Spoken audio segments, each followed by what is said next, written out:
All right. Okay, perfect. Welcome, everybody. Dominic and I are super happy to have you here with us today.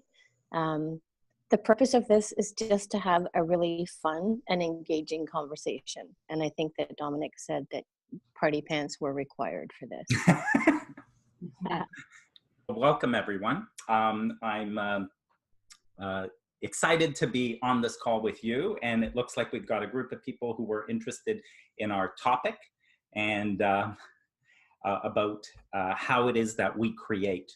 So one of the things that I put in the sort of the intro to this, this is not about learning how to create, as if there's some process or steps to follow how to create. We are always already creating. And so this is really around an inquiry or just an interest in how is that so?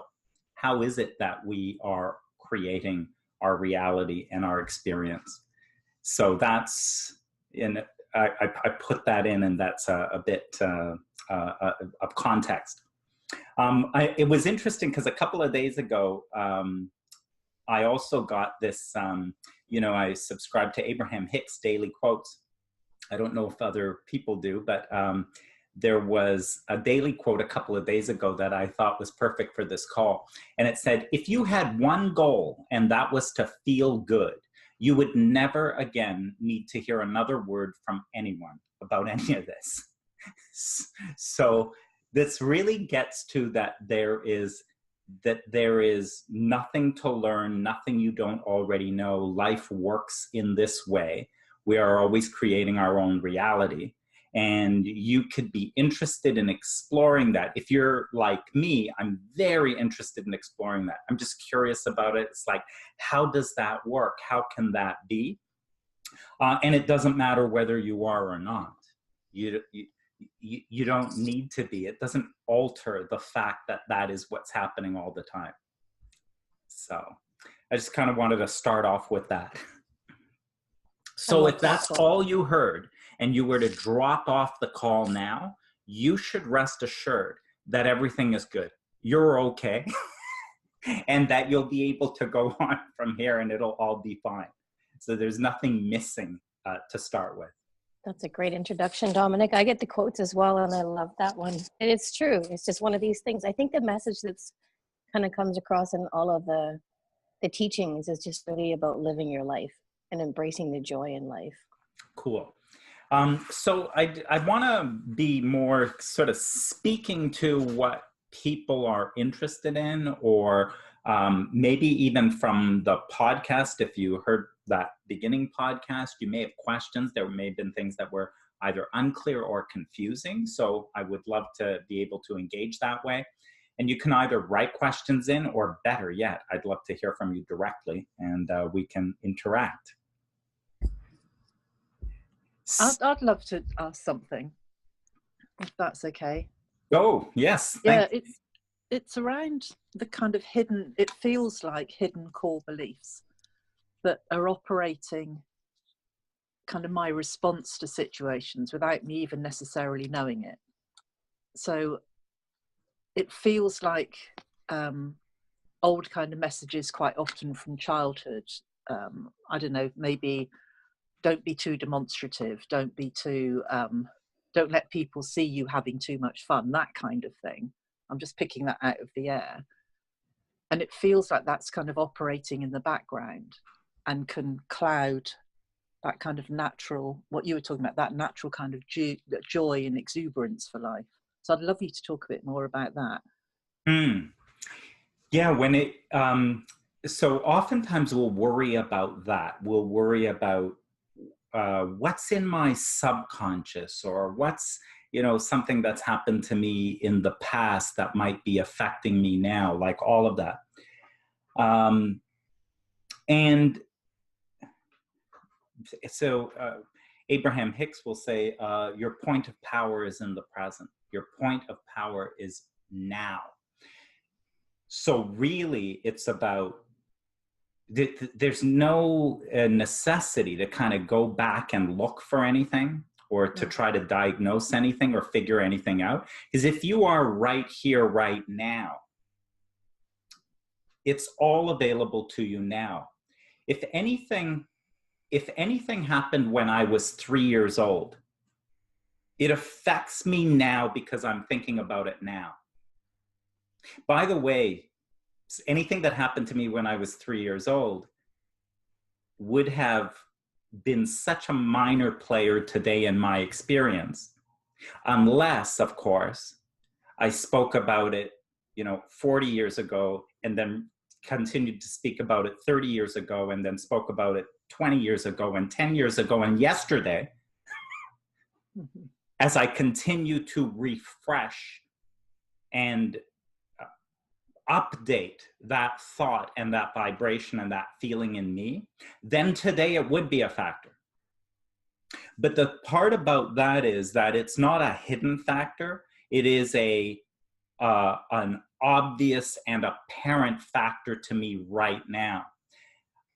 And no need to have to go into, well, what is it? Like, what's my belief about it? Am I, I'm lacking confidence or no need to do that to sort of analyze the thinking about it, because all of your guidance is in the feeling.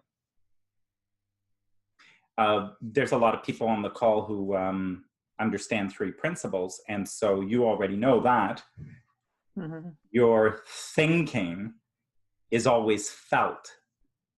So whether or not you know what your thinking is, and it's perhaps not all that useful to understand what is my thinking, maybe there's a hidden belief. Maybe there's some way that I'm sabotaging myself. I wonder what that is. I wonder what thought I've got. Instead of that, you can just tell by the way you feel what's current in your thinking. Let me pause and check for questions or reactions to that. Yeah.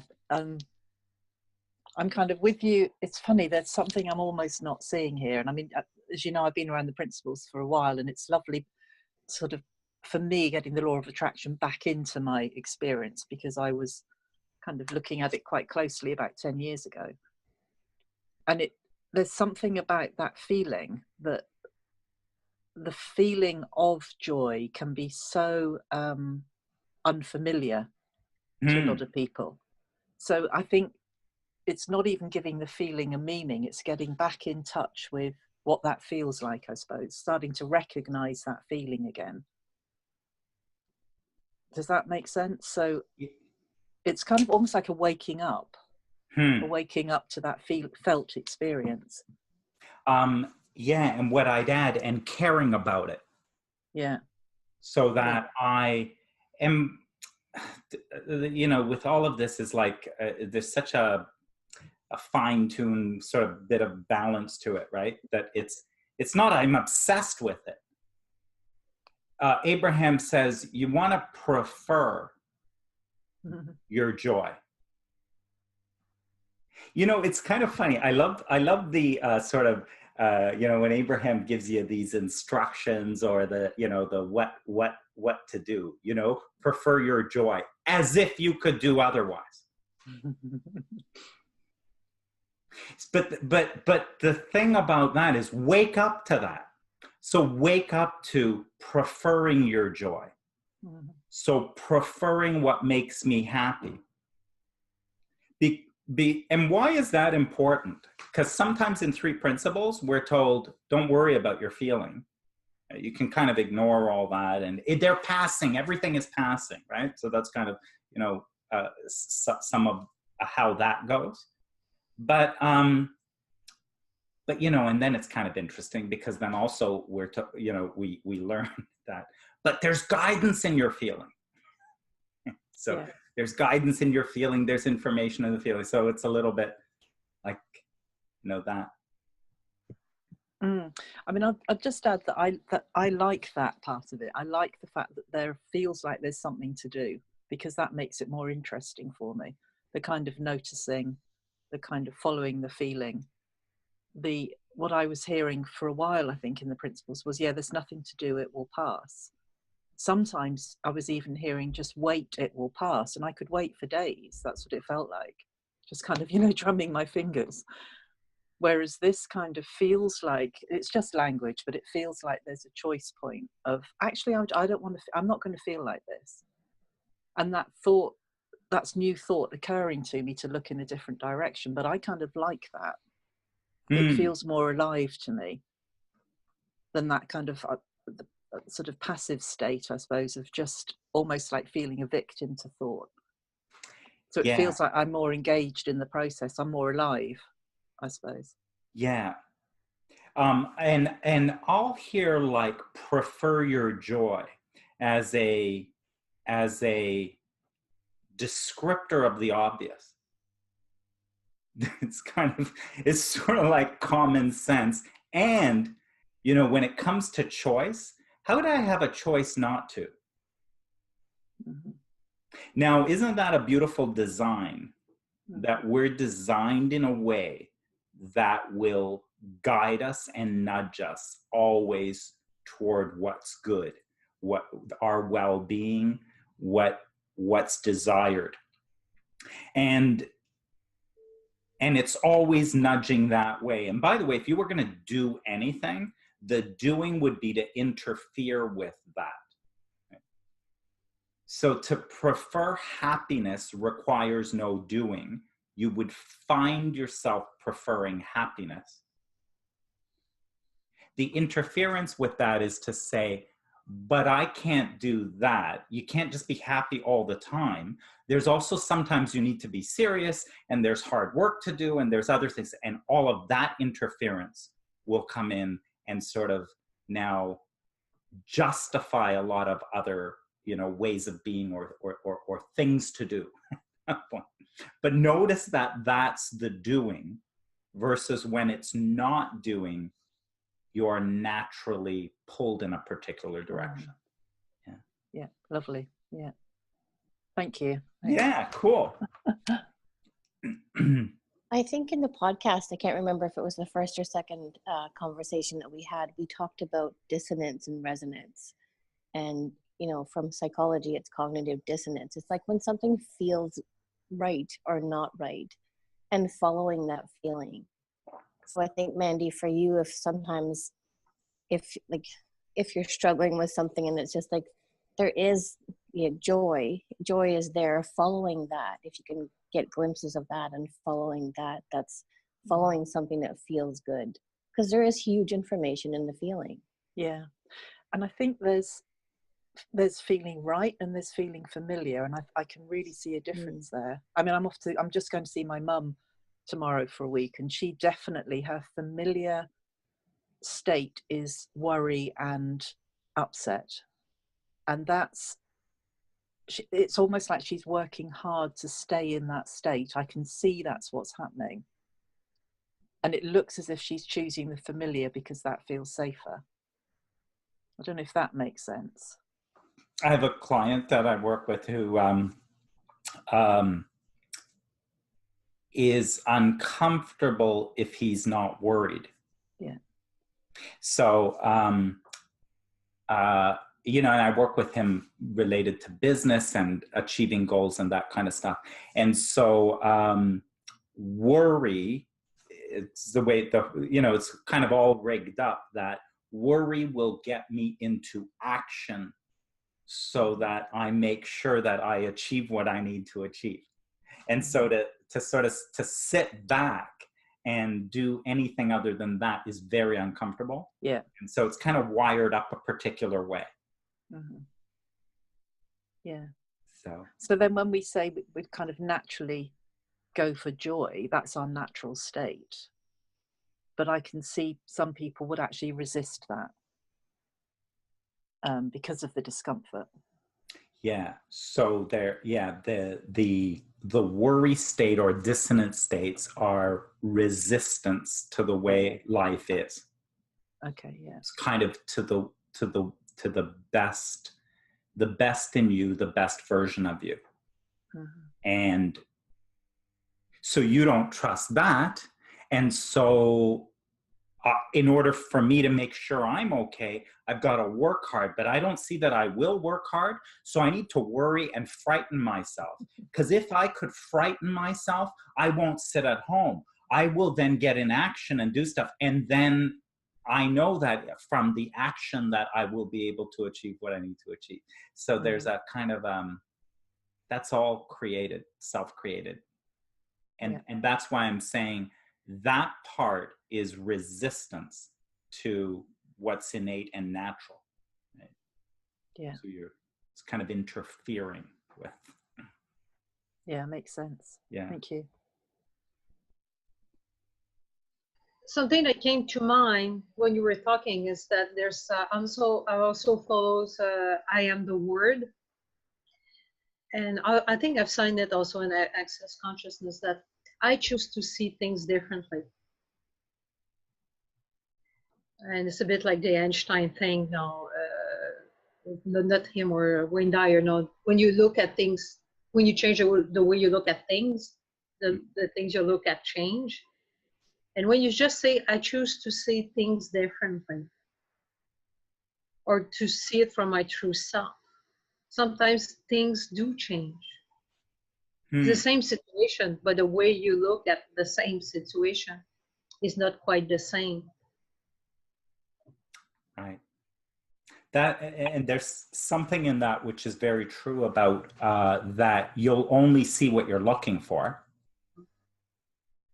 And you know, in three principles, we talk about formless, right? This kind of energy, and formless, which is pure possibility, pure potential possibility, which is constantly expressing itself into form.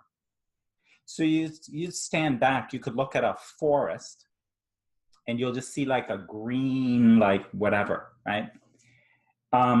If you're interested, you can look for red. And if you look for red, you'll start to see it. And so then you'll start to see red trees and red flowers and red things as you're looking. It's all there. It's all potential.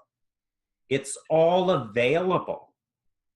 But you know, you look and you say, you know, I really want red in my life, but I live in a world where it's all green, and I really want this, but I can't see this, and you know, and I don't know how people who get red, I don't know how they get the red. I don't have the red. So it's at that point you're seeing the green so much.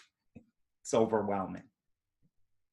So yeah, it's that there's this slight intentionality. There's an intentionality that happens that starts taking what's just pure possibility and activating within it that which you want to see.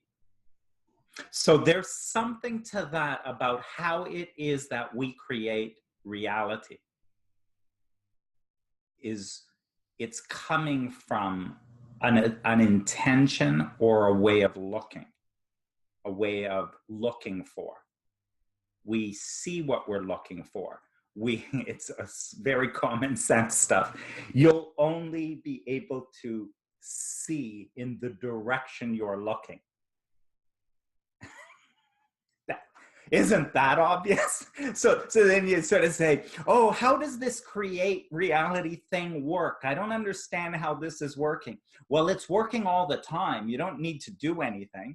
Yeah, but I want to, you know, have a great relationship, and I don't have a great relationship. Well, what direction are you looking?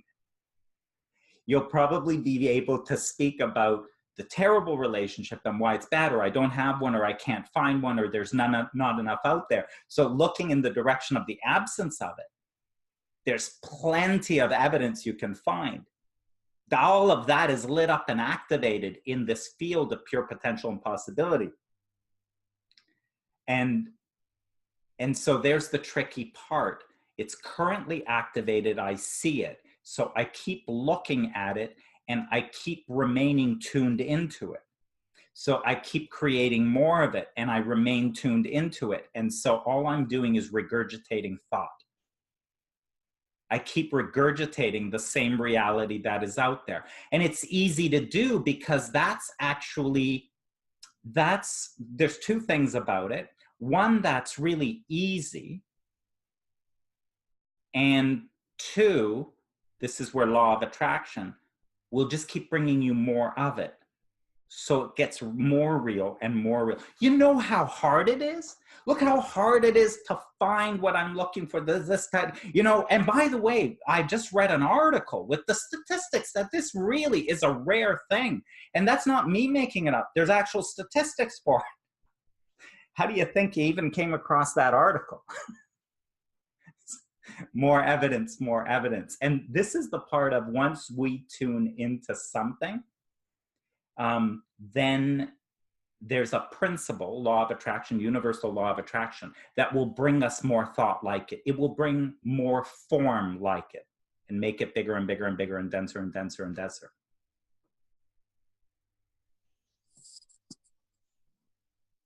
So Dominic, I was talking to Finley this morning and I told him that we were having this conversation today. And he's like, haven't you already had 2 podcasts with him? And I was like, yes. And he said, what is it that you're going to talk to him about today? So the question that I have for you is, how would you explain this to a child? There's no way I could explain it to a child. In fact, when you ask that, I would ask a child to explain it to me. I'll have him call you later. Yeah. I would ask a child to explain it to me. I think they would have a better understanding.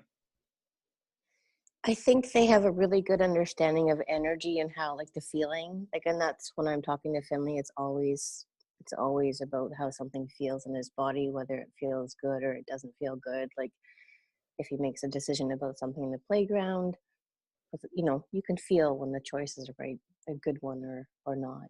So I want to check in with the person on the phone. Oh, Darnisha, I think, is on. Yeah. Darnisha, do you have any questions?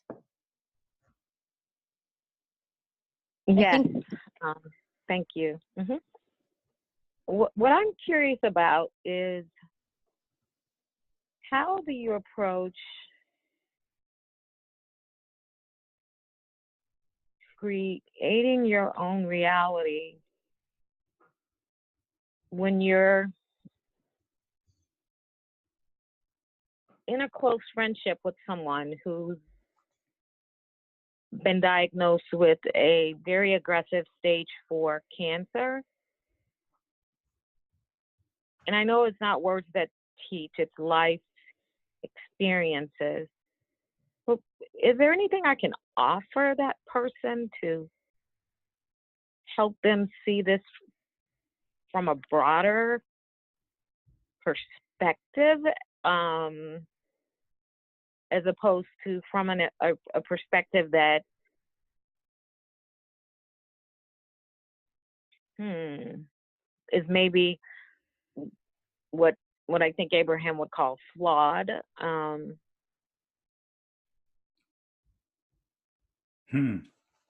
Because I think that normal reaction or response in some circles is that you deny what is happening, this temporary manifestation in your body. You deny it. In other words, you resist it. And so you say things, you make affirmations that are totally against the cancer, but are those affirmations things you really, really mean? And so, I don't know, is there anything I could do to help this friend, or no? Great question, Darnisha. So sorry to hear about your friend. That's tough to be with or to go through. How, when you're thinking about your friend, what's the feeling you have? Okay, my feeling is that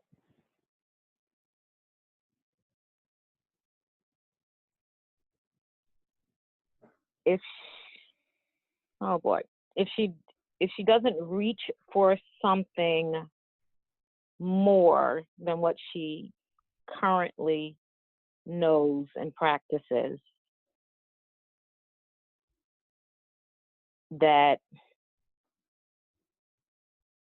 her physical body will succumb to the diagnosis as is.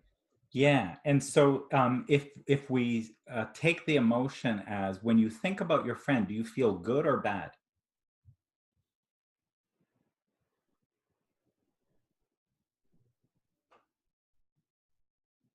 I feel good in the sense that I feel very hopeful for her. Mm-hmm. And I've got a knowing and a very clear understanding that this is simply a temporary manifestation caused by her very own life. I mean, we're the cause. And so I do. I feel good and hopeful, and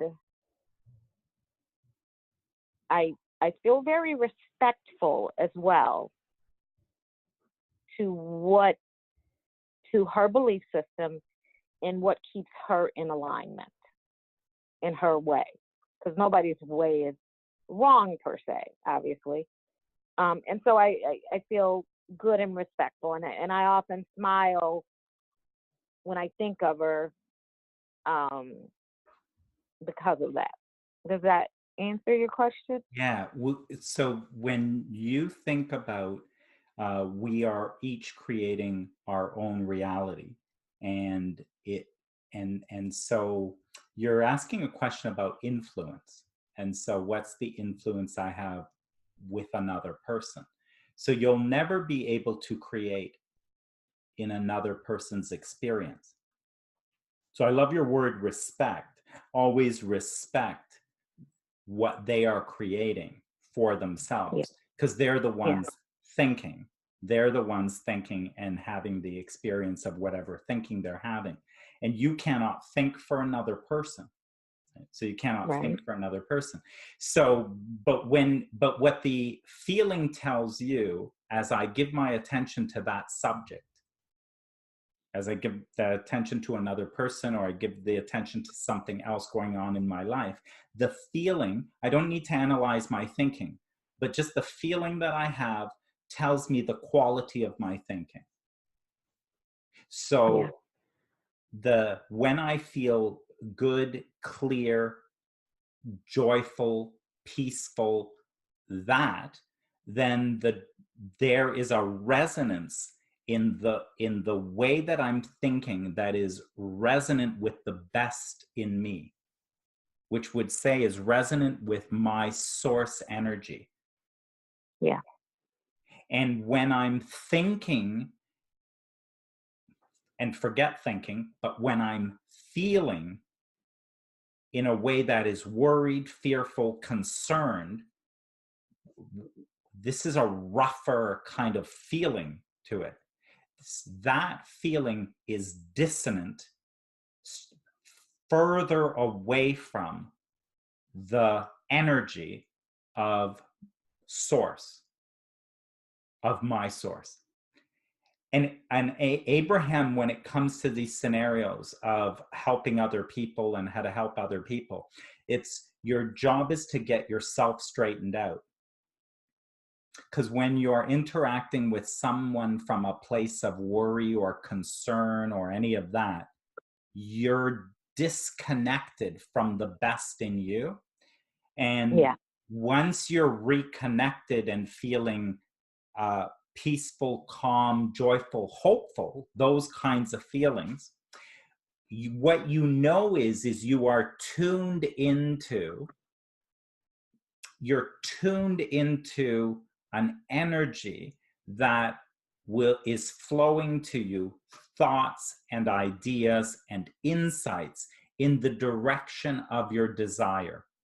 And the direction of your desire, I can tell very clearly, is how can I support my friend? How can I help my friend?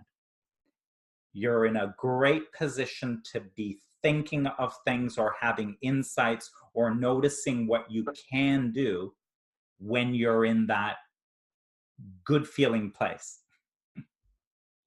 Awesome. Got it. Very clear. Thank you. Thanks. Great question.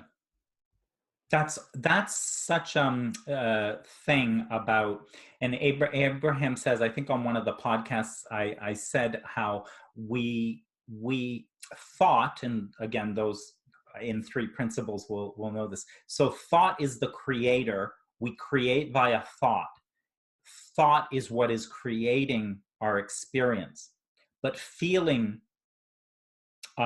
is the indicator of the direction of thought. Feeling is the indicator of the direction of thought. So I am creating my life, I'm creating my relationships, creating my business by the way that I'm thinking about it.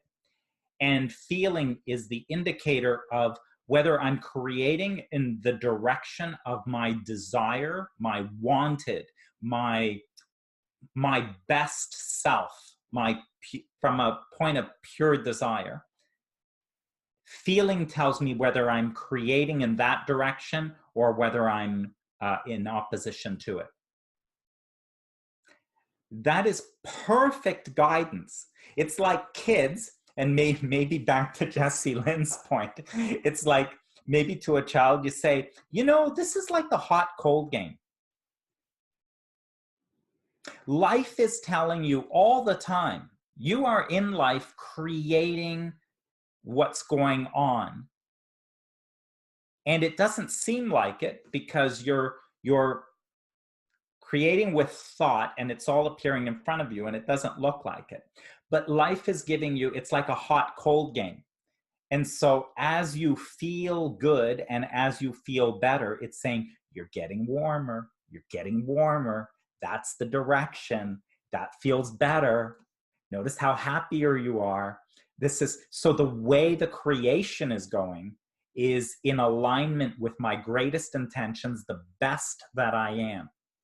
When I'm in looking at my business and I'm anxious and worried, when I'm in my relationship concerned about what's going to happen and, you know, or that I can't be in a relationship or haven't found one or anything like that, the feeling is saying, ooh, you're getting colder, you're getting colder.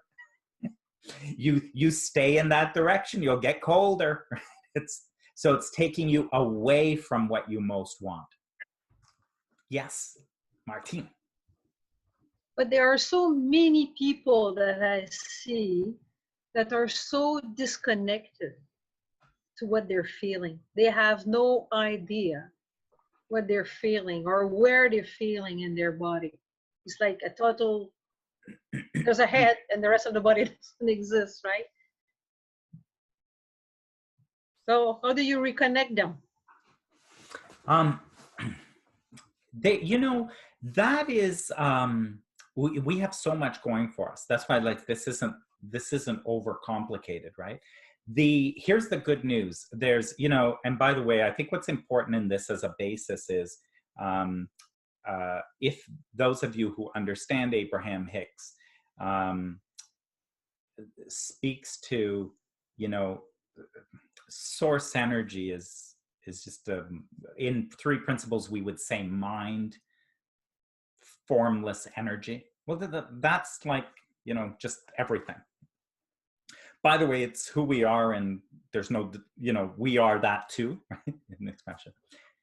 But you got to connect from that to this.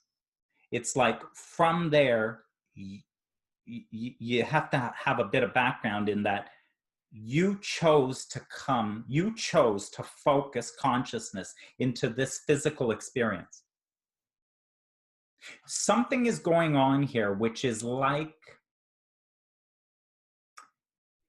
it's like we're playing a board game and you decided to be the little shoe. Now you're not, you're out here, I'm out here, etc. But you chose to say, for the purpose of the game, you're choosing to pretend that you are this shoe. And why you're going to do that is because this is going to be fun. If you just pretend you're the shoe, so that, if we play Monopoly, you can go around the board. Now, really, you have to focus if you're going to get any fun out of this. Because if you stand back and are sitting in the oneness of it, there's no experience of joy. The joy is experienced in the going around. You pass go, you're playing Monopoly, you pass go, you collect $200, and you go, whoo-hoo, I got $200. Well, come on, it's a game. You didn't get $200, but you must lose yourself in it. So now the thing is, you're never disconnected. You're never disconnected from who you really are.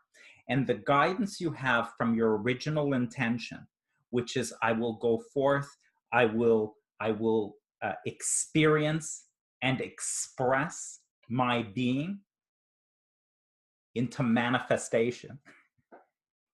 For why? Why are you doing this? You're not doing this to save the world. You're not doing this to help other people. You're doing this for the joy of it. This is the reason to come forth into this physical experience.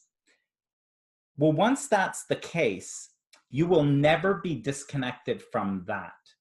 Sort of back here, the truth of my intention. So when you take any person, no matter what, will be in a job or doing something and it's killing them or they hate it. And then we say, but you know what? They're so disconnected, they can't tell. Here's the thing, you are connected and expressing your best self, or you are in resistance to it. And if you don't notice what you're doing, don't worry, it'll get worse. So you're disconnected and you're not noticing. So now you go further. Now you start working more. Like whatever. Or you're in connection with another person. You start arguing or whatever. So you're not noticing the feeling. You're not picking up on the feeling. Don't worry, it'll get worse. You can't get this wrong. It'll get colder, it'll get colder, it'll get cold. Like, in other words, hotter, colder, the guidance will continue to come. There's no escaping it because you're never disconnected. You are that one source energy consciousness focused in this way. And so long as you are expressing that best in you, it will feel good. And when you're not, it will not feel good. And when you don't pick up the signals, it'll just get worse. It'll just keep getting worse. No worries. It'll eventually wake you up. I should say that, so this sort of gets to, then when we look at different ways of relieving that pain, or it gets worse, then this is where you could also get like alcohol and drugs and different things, because that's so bad, let me temper it. I can't handle that, let me temper it, right? Which is all, it's always, everything we do, Abraham will say, everything you want is because you believe you will feel better in the having of it. Everything you want is because you believe you will feel better in the having of it. What does that even mean? What that even means is that because I want to be who I am. What does it mean to feel better in the having of anything? Is that I want to be who I am. So me being who I am is kind of relaxed. And the full best version of me can come forth. So Was that helpful, Martine?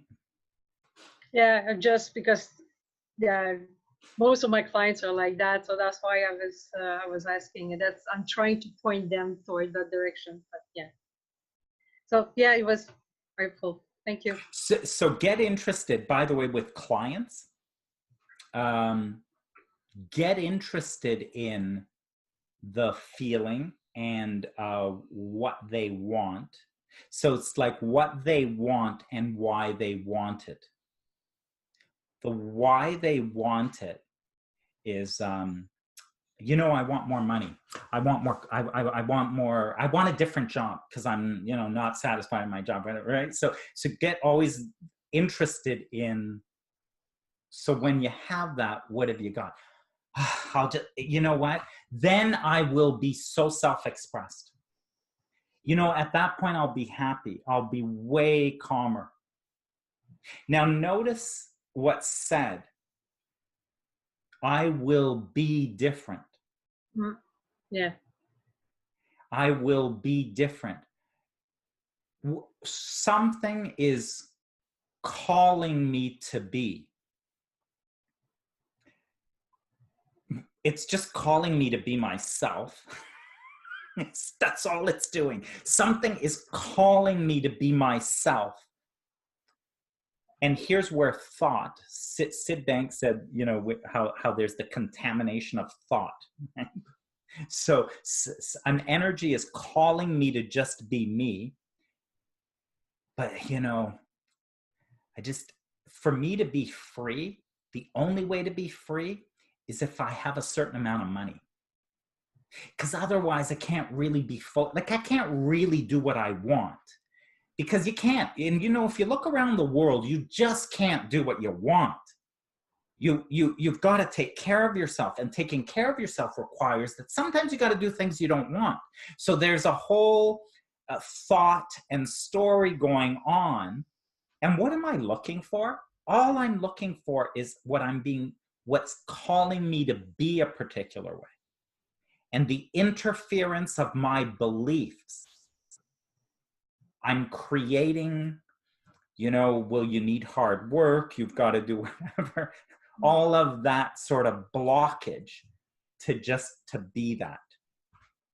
The tricky thing is this, until you be that first, it cannot manifest in your experience. So until you be free, until you be in the what you're looking for, then it cannot manifest in your experience. It cannot show up. Because it only works one way. 3 principles, people will have heard this over and over. It only works from the inside out. That's the only direction it works. So until you be that, being is all inside, you cannot express or experience. Because nothing out there, even if you think you can work at it and shift it around and increase the level of my bank account and change the job from this one to this one, if I can sort out all that stuff that's going on out there, wait till you see how I'm going to be then. It doesn't work that way. That's not how anything is created. It is only created from the inside out. Thanks for your question. But I had a question emailed to me, and it was around the law of attraction and weight loss. And how this person had said, the question was, I struggle to understand how the law of attraction can help me when it comes to weight loss. I'm uncomfortable in my body, and when I try and think of myself in any other way, I just don't feel it. Abraham says a lot about that stuff. But first of all, the trying to think in other ways is quite a trap.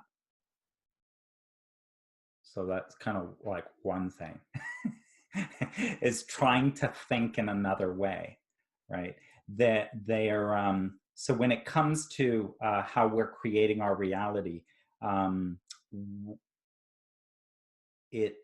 by the time you're thinking something, you're in the world of form. So I'm in the world of form. It's a thought form. That is far along the path of creation. Form. We think of thought as just a thought. It's very far along the path of creation. So, so now I'm in form, and in form, I have thoughts, whatever thoughts, beliefs. You know, you can't eat certain foods. My body doesn't metabolize well. I should probably exercise more. So now there's a whole thing created, right? Oh, and by the way, it's very hard, don't you know? Like, it's hard to maintain your body to the optimal health.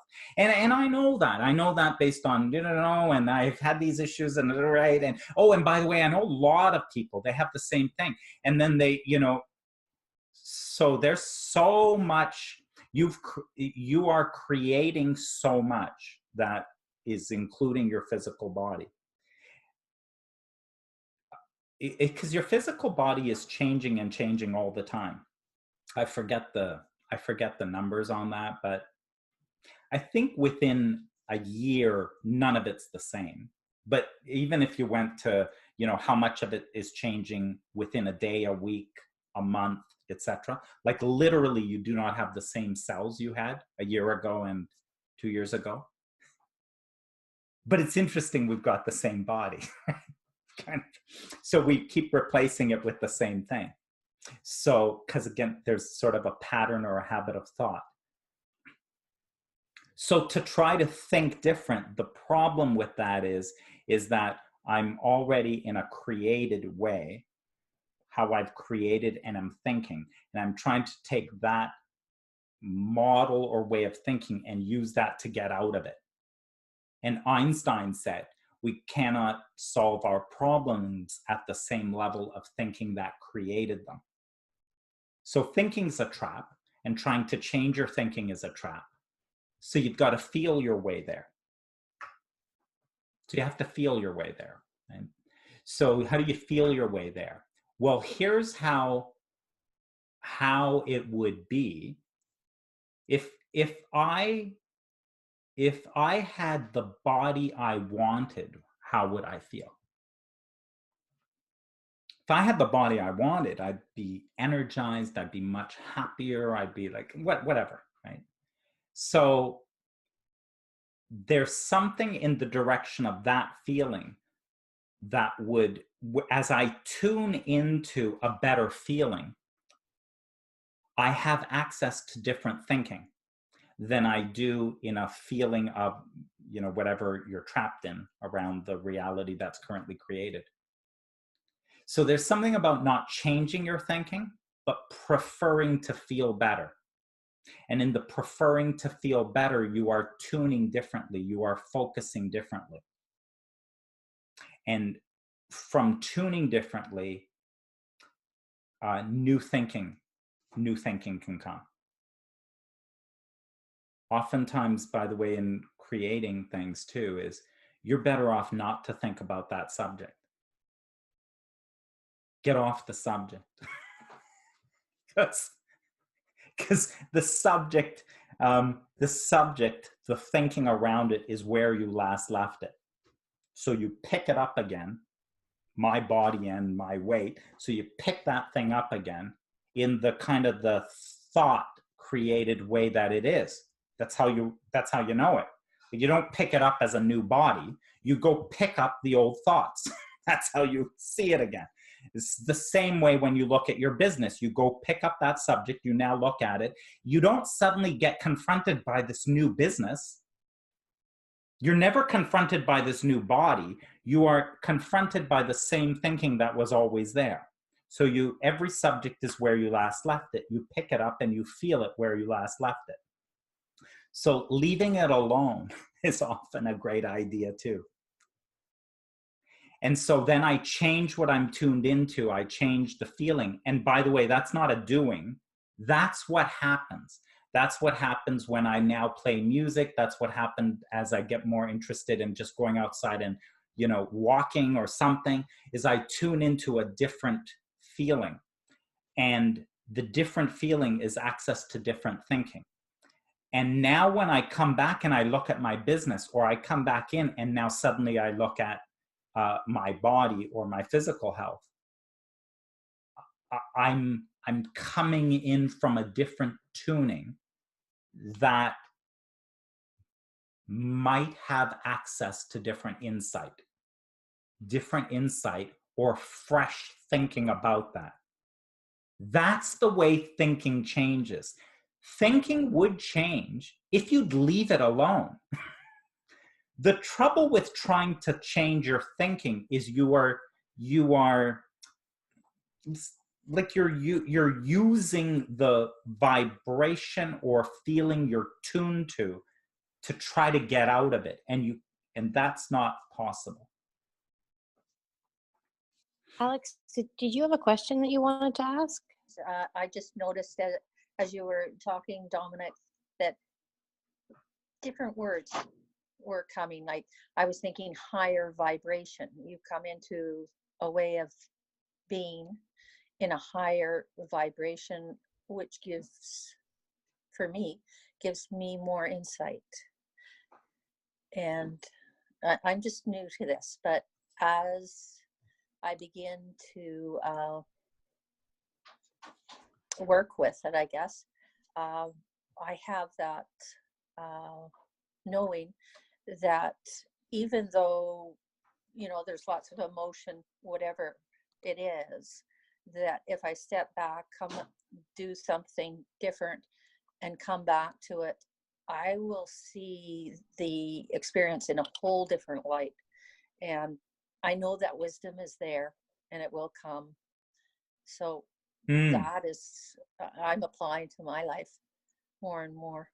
Yeah, I love what you said, because when you said about this higher vibration, that, and call it that energy or feeling, is when we say higher and lower, I know it get kind of funny, but the thing about that is it's closer to who you really are. Right. So that's why the word resonant and dissonant. My feeling is very resonant. So it's joyful, loving, peaceful, calm, confident, certain. It's clear. That is closer to who you really are. So when we say, so don't you think, it's like, it's the most obvious thing in the world. You can't get this wrong. Don't you think you're smarter and have better access to ideas and insights when you are the highest version of yourself, when you are who you really are? Definitely. I don't like to think of it as intelligent, maybe wisdom, because I think compassion floods in, and empathy, connecting, all these things just are there. Yeah, that's great. Yeah. And so our natural state is always to be called, is a call or a pull to who we really are. And you know, I think in many of us are in a community where the talk that you hear about oneness, and then you'll hear about we have no free will, or, you know, there's a whole bunch of stuff. It's out there. And there's a lot of truth. You never want to discount any of this stuff, because right? So the free will you have is to resist. And this is where law of attraction is about. There is no assertion in the universe. There's no assertion. There is no thought forced into your head. You cannot be made to think anything. You cannot be made to think anything, and no one can make you think anything. Only you have that choice. And then that who you really are is constantly connected and constantly, Sid Banks said, the connection between formless and form is via thought, first via thought. So Sydney Banks said the way formless manifests into form is first via thought. So who you really are, that is formless, that being that you are, pure consciousness. By the way, once we're saying that, then there's only one thing, only consciousness. And it comes in via thought, but you must receive that. You must allow that. That part, you do have, you've got a choice to listen or not listen. Abraham will say, your inner being, that source energy, is in communication with you and constantly connected with you 24/7. There is never a disconnection. Whatever you're looking at, your inner being is looking at with you. So the highest version of you is looking at that same thing and flowing a wisdom and thinking and a perspective which is so powerful about whatever it is you're looking at. You're looking at your business, you are looking at this, you are looking at that, and your inner being is looking with you at exactly that same thing, flowing perspective and thought from the best version of you. But it cannot be asserted into your head. It can only be allowed. So when it comes to free will, you must listen for, you must allow, you must be open to that wisdom. So really, you have an option to resist it. And by the way, even when it hits you like an insight, like, maybe I could do something about this. And then you can step in and kind of go, yeah, but no, because this has been going on too long. And besides, why is it up to me? And why would I have to change? And right. So suddenly, boom, you come in and you like, let me just shut that down and just keep creating what is here, because this is what you're doing. So there's either you're open to it or you're not, but there is a choice in it.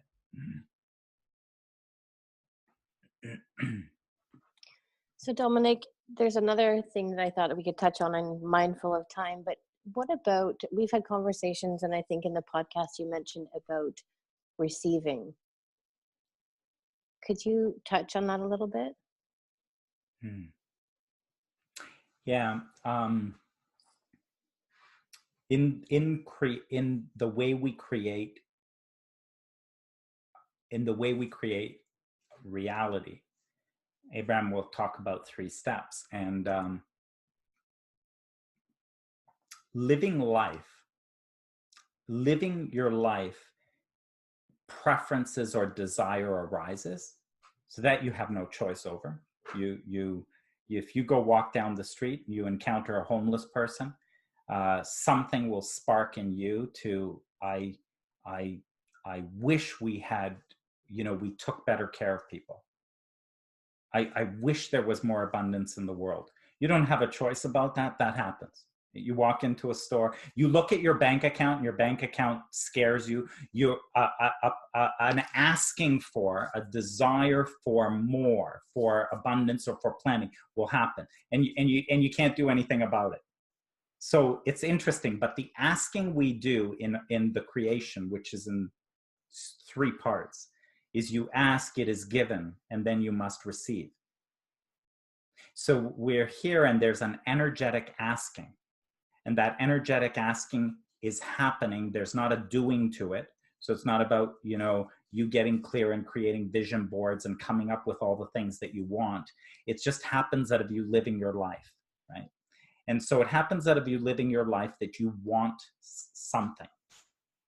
A lot of people here want as a negative word, but it is like life or being expressing through you, wanting to express more, wanting to experience more.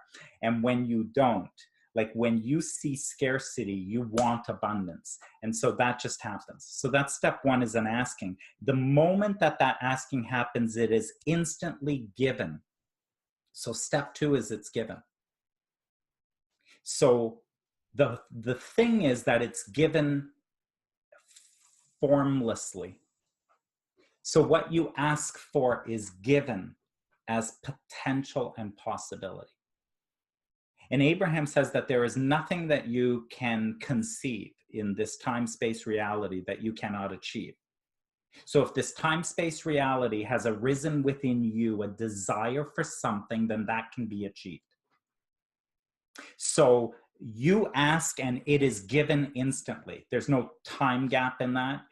By the way, it's just like math. The minute you've asked, it's given. There it is. The potential and possibility of your desire is now available. The trouble is, it's got to go to step three. You must receive that which you've asked for.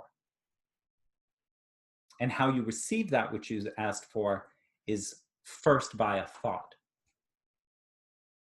Thank you, Sydney Banks, for clarifying that the way formless becomes form is first by a thought. So the way you will receive that which you've asked for is first by a thought. So thought comes in, and as thought comes in, I'm able to see what I've been asking for can be expressed out there. But now notice the difficulty here. You must allow your mind to change. You must be open to a new way of seeing something. You must be open to new thinking. This is the invitation for insight, the invitation for another. Step three is allowing. Step three requires let go of your resistance. What is that? Let go of your resistance. I'll use another word, your insistence on the thinking that you do have. You know, it's not easy. You can't just make money like that. You know, relationships aren't easy. You must let go of the insistence on the thinking you are holding in place, because you have asked for something.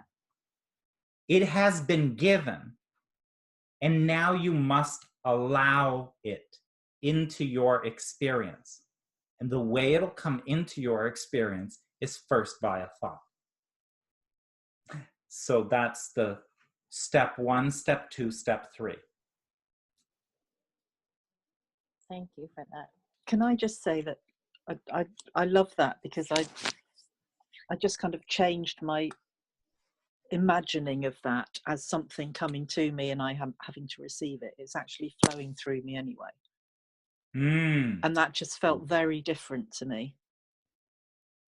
Kind of the letting go, because it's there anyway. Right. And I kind of knew that, but I've just had a different knowing of that, if that makes sense. Yes. Yeah.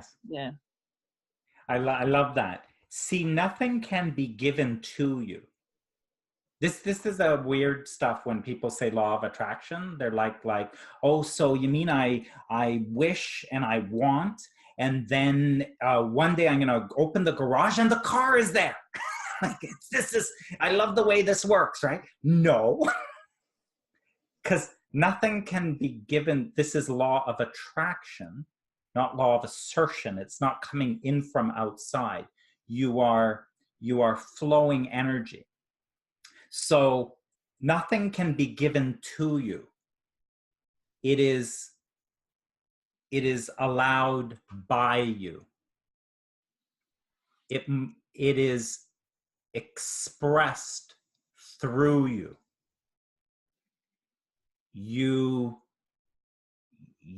must You must allow that which you've asked for to express through you. It's how you'll have it. And then this is expressed through you, you experience it. You're experiencing what you want. But that's the only way it'll happen. And even using the word must feels like effort, feels like there's a little bit of hard work in there. You know, sort of like, I'm going to really concentrate and make sure that I'm receiving and allowing. It's like, no. Yeah. Well, that's really good, because all your effort, and that's beautiful. I'm glad you brought that one up. There is no effort in the receiving. There is no effort in the letting go and allowing. All of your effort and hard work is in the resistance. Mm-hmm. Yeah. There is no effort. It only takes effort to push a car up the hill. It only takes an effort to push the car up the hill. But for down the hill, what do we need from you? Just need you to allow it. Mm. If you would just allow it, it goes down the hill. If you would not interfere, there is an energy, and it's the same energy that creates worlds, that will bring that into form. So our only thing that we're doing, and why 3P is really cool, because what I love about the 3 principles and how that's enhanced my understanding with Abraham too, is because 3 principles is so rigorous about that there is no doing. It's like a sin. I love it. There's like, oh, you just said you're going to do something. So 3 principles is great because it just makes you really like focus. Do I understand this or not, right? So there's no doing. So the reason there's no doing is because it's more of an allowing. It's an allowing. So it only takes effort to push the car up the hill. That is a resistance. There is an effort there. I'm trying to make something happen. But to allow a car down the hill is not something that I do. It's something that I allow when I'm not resisting.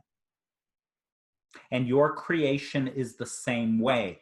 As you ask, and by the way, you came here asking, so you came into form with intention.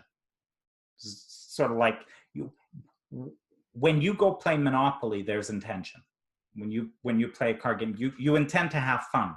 So you may or may not remember, and Abraham will say that. You may or may not remember, but you actually came here with intention. And the intention was to experience yourself in form, right? And for the joy of it. And so here you are, and now as you continue on, you continue to ask. And all of the ask, and again, not consciously, it's not a doing, but just your experience of life in this physical form has desire arising all over. So you're asking, and everything you've asked for is you couldn't experience and express in 20 or 30 lifetimes. That's an Abraham quote too. Everything that you've ever asked. There is more than you could express in 20 or 30 lifetimes. And so when you think about that, is stop with the creation. Stop with trying to figure out what you're doing. There's a whole pile of intention and wanted and what's beautiful and what would be great to express. You don't have to think about anything. You don't have to think about it. You don't have to figure it out. Let go and allow that to come through. Allow that to show up. Does anybody have any final thoughts or comments or questions for Dominic? Well, Dominic, I don't think there are, so I'm going to thank you so much again for another amazing conversation. And to everybody that joined us on this call, I really appreciate it. And thank you so much. Have a great weekend to everybody. Thanks, everyone. Awesome. Have a great weekend. Thank you. Bye. Bye. Awesome. Thanks, guys. Have a great one. Bye-bye. Perfect. Thank Thanks you. very much, everyone.